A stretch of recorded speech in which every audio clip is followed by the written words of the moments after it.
Hello students. Today we'll read and understand the poem Where the Mind is Without Fear, written by Rabindranath Tagore. So first of all, let's know something about the poet. Rabindranath Tagore from 1861 to 1941 was considered the greatest writer in modern Indian literature, a Bengali poet, novelist, educator and Nobel laureate for literature in 1913. He started to compose poems at the age of 8. His first book, a collection of poems, had been published when he was 17. His poems were translated into English by himself as he wrote most of his important poems in Bengali.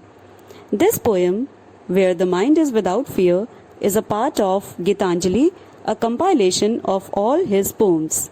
The poem is a form of a prayer to the God, the Almighty, for a true freedom of India. Let's begin with the very first and most beautiful line of this poem, where the mind is without fear and the head is held high. In this line, the poet prays to God that people of his country should be fearless. They should be proud of their country and they should walk with their heads held high. So इस line में poet pray कर रहा है God से, almighty से, कि citizens of India बिल्कुल निडर होकर चले और सिर ऊंचा करके चल सकें. Where knowledge is free, where the world has not been broken up into fragments by narrow domestic walls.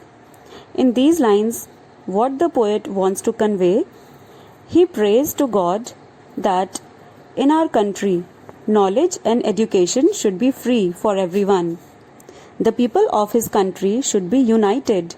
They should not be divided into groups and sections because of their narrow considerations of religion and caste.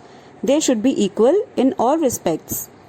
So in lines में poet pray कर रहा है God से कि knowledge and education बिल्कुल free होनी चाहिए, कोई भी मनी चार्ज नहीं होना चाहिए एजुकेशन एंड नॉलेज पे, क्योंकि वो सबका राइट है. एंड जो वर्ल्ड है, जो हमारा इंडिया है, वो बिल्कुल भी ब्रोकन अप नहीं होना चाहिए पीसेस में. कास्ट एंड रिलीजन के बेस पे कोई भी फ्रिक्शन, कोई भी डिस्क्रिमिनेशन नहीं होना चाहिए लोगों में, और लोगों को इक्वल राइट्स मिलने चाहिए. Where words come out from the depth of truth, the poet wants his countrymen should be sincere and truthful. Where tireless striving stretches its arms towards perfection. In this line, poet wants people that they should make efforts so that they may attain perfection in everything that they do. Where the clear stream of reason has not lost its way into the dreary deserts and of dead habit. In this line, poet wants to convey that the people should be guided by reason and not by customs which are formal and out of date. So इस line में poem चाहता है कि Indians, जितने भी Indians हैं, जितने भी सिटीजन्स ऑफ इंडिया हैं, वो सब नॉलेज के बेस पर आगे बढ़ें और पुराने जो रूढ़िवादी डेड हैबिट्स हैं, हमारे कस्टम्स हैं जो हमें आगे बढ़ने से रोकते हैं, उन्हें त्याग दें. Where the mind is led forward by thee into ever widening thought and action, into that heaven of freedom, my father, let my country awake. So in this line there are two words, one is thee and one is father.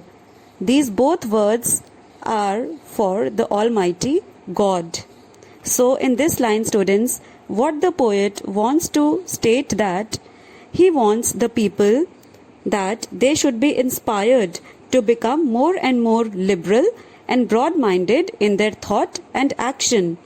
He thus prays to God that his country should enjoy such a heavenly state of freedom.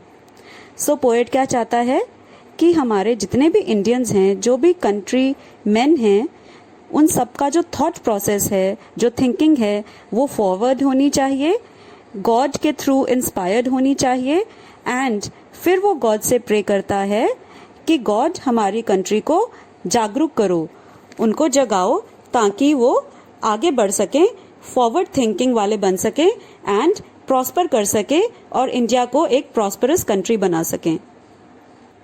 So students, as we have completed the poem, let's move towards the crux of the poem, that the poet wants his country to be great. It should be kind of a paradise where freedom, peace and happiness prevail and where truth, knowledge and reason rule the people. People should not be torn into castes and religions. I hope you all have understood the poem very well. See you in the next lecture. Have a good day.